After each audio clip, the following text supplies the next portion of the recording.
Salakia. There's going to be a part 2 to that video. It accidentally had cut off. So, we just going to finish where we left off at. I'm going to get back into the video. Empires you enforced.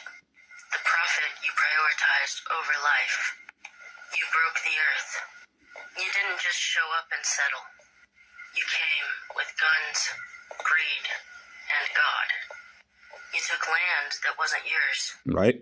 And she's absolutely right about that. All of these things she's saying, Esau Edom has done, man, to even the Native American Indians and the Northern Kingdom tribes that was over here in the Americas when Christopher Colombo came over here and claimed he found America.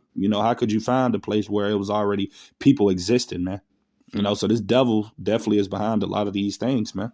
And, he's going to get back his judgment, man. Yahweh Shem Yahushua is going to recompense this man everything that he has done to the earth, especially to his people, man.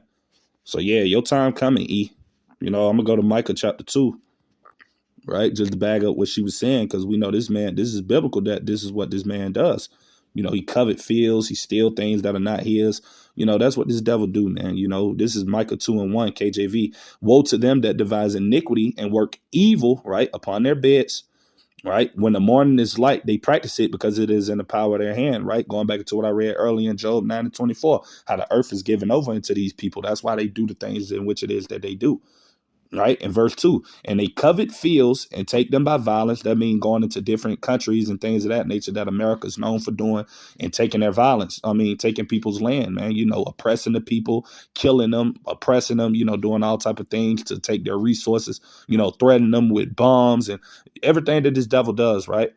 And it says, and houses, and take them away. So they oppress a man and his house, even a man and his heritage. Right. And I'm going to read verse 3 as well. It said, therefore, thus saith the Lord, behold, against this family, right, which is the family of Edom, Esau, Edom, the so-called white man, do I devise an evil from which ye shall not remove your necks, neither shall ye go haughtily, for this time is evil, man. Right. And that's what the Lord ultimately is going to bring to Esau, Edom, a bunch of evil, man. As it tells you in Revelation 13:10.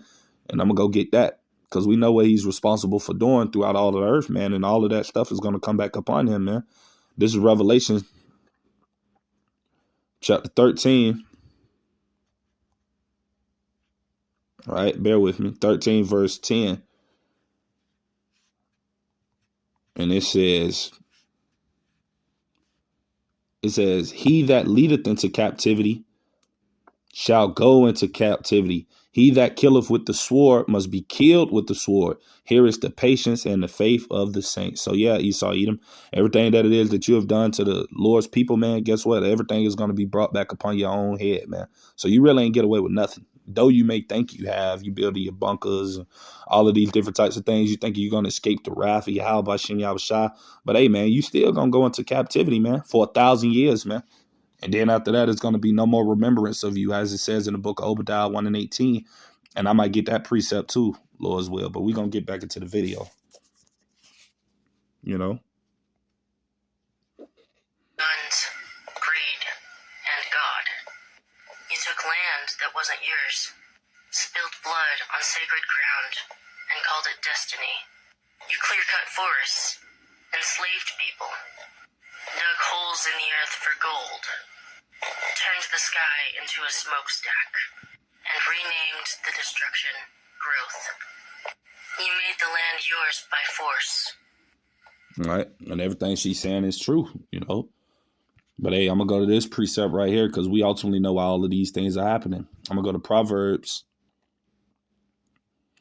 chapter 29. Verse 2, right? KJV. And it says, when the righteous are in authority, the people rejoice. That's going to be when our Lord Yahushua returns, with the host of angels, man, and the chariots, and he brings the kingdom of heaven down upon the earth and set up a righteous kingdom. That's going to be when the people are going to rejoice, man. Even these heathen nations, though they're going to be in captivity, they're going to rejoice more under Lord Yahushua's rulership and the 12 and King David and the 144,000 than with this damn devil being in power, right? So the world is going to go back into its true state when this man is out of power, man, right?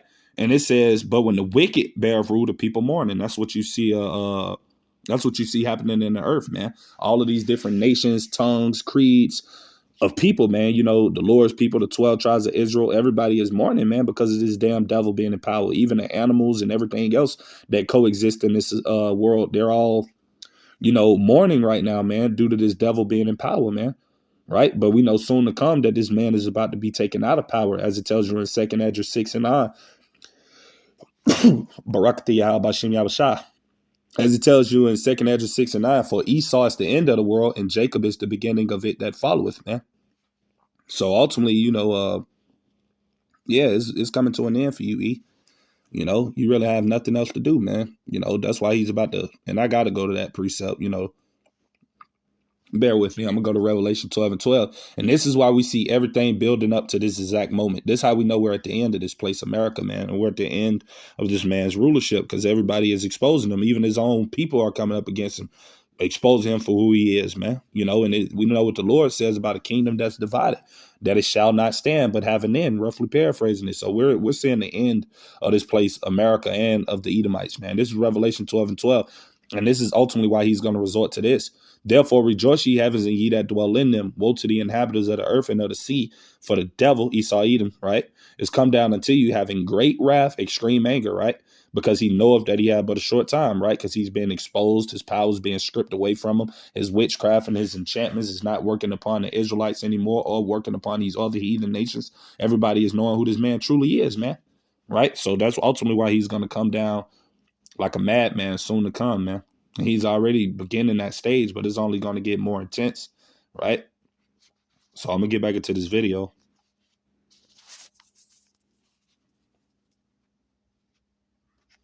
You made water something to sell. You made civilization mean white skin, private property, and concrete. You told the world that nature was wild, that people who honored it were savages, and that domination was salvation. And when the earth cried out, when her lungs burned and her rivers turned black, you didn't stop. You invented new ways to profit from collapse. Now you want to fix it? Now you want to lead the way? No, you are not the solution. You are the crisis. But this story doesn't end with you, because the earth is not dead, not defeated. It is wounded, but it remembers. It remembers those who loved it before you fenced it off, and mined its soul. It remembers the songs sung to rivers, the hands that planted with gratitude, the fire keepers, the medicine carriers, the people who knew the earth was not a thing, but a living relative. We remember too. We remember that your empires are fragile, that your borders are fake, that your wealth is stolen, and that your time is running out. The earth can be healed, but not by white saviors, not by carbon offsets, not by policies written in boardrooms. Healing will come through justice, through land back. And we know ultimately that justice is going to be Lord Yahushua returning who the world ignorantly calls Jesus Christ and taking this devil down, man. That's what's ultimately going to bring justice, you know, when the Lord makes his return, right? Because she's right. None of these things that Esau thinks he's going to do that you Babylonians believe in is going to help this place. Not a new president, not a new nothing, man. This place is done, man. You know, and everybody sees it. Through reparations, through abolition, through the return of what was stolen, and the dismantling of what never should have existed. The earth isn't dying. It's remembering. And it will only heal when white power ends. Cope. Right. And that was the truth, man. And I got to go to this precept right here. You know, I roughly paraphrased it earlier about the book of Mark, chapter 3, verse 23, man, about a kingdom divided, man, because we're starting to see that this place, America, and the Edomite superiority around the world is coming to an end, man. You know, they're losing their power and they know it, you know, because everybody is exposing these people for who they truly are, man. You know, this is Mark chapter 3, verse 23. And it said, and he called them unto him and said unto them in parables, how can Satan cast out Satan? Verse 24. And if a kingdom be divided against itself, that kingdom cannot stand. And if a house be divided against itself, that house cannot stand, right? And if Satan rise up against himself and be divided, he cannot stand but have an end. And that's what we're seeing. Satan rising up against himself, and ultimately his end is coming, man. It's near, you know? And this is ultimately what's going to be the ending for this man. I'm going to go to Obadiah. I mentioned it earlier, 1:18, because this is what's going to be the end of the so-called white man after he have served the Israelites in captivity for 1,000 long, drawn-out years. This is going to be the end of you, E. And it said, and the house of Jacob shall be a fire, and the house of Joseph a flame, and the house of Esau for stubble, right? And we're going to look at that word stubble just so you can get a better understanding of it, right? Stubble. This is what you're going to be, E, after 1,000 drawn out years, man. This is what you're going to be turned into.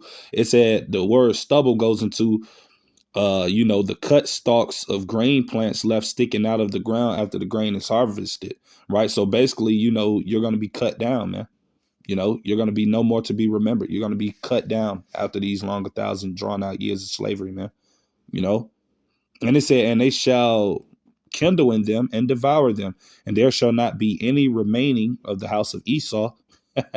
For the Lord Yahweh Ba'Shem Yahushua have spoken it, right? So that's ultimately going to be the end to the so-called white man. So your time is coming to an end, just like the woman said in the video. So, hey, get prepared for it. So with that being said, to the next time, I'm going to say shalom.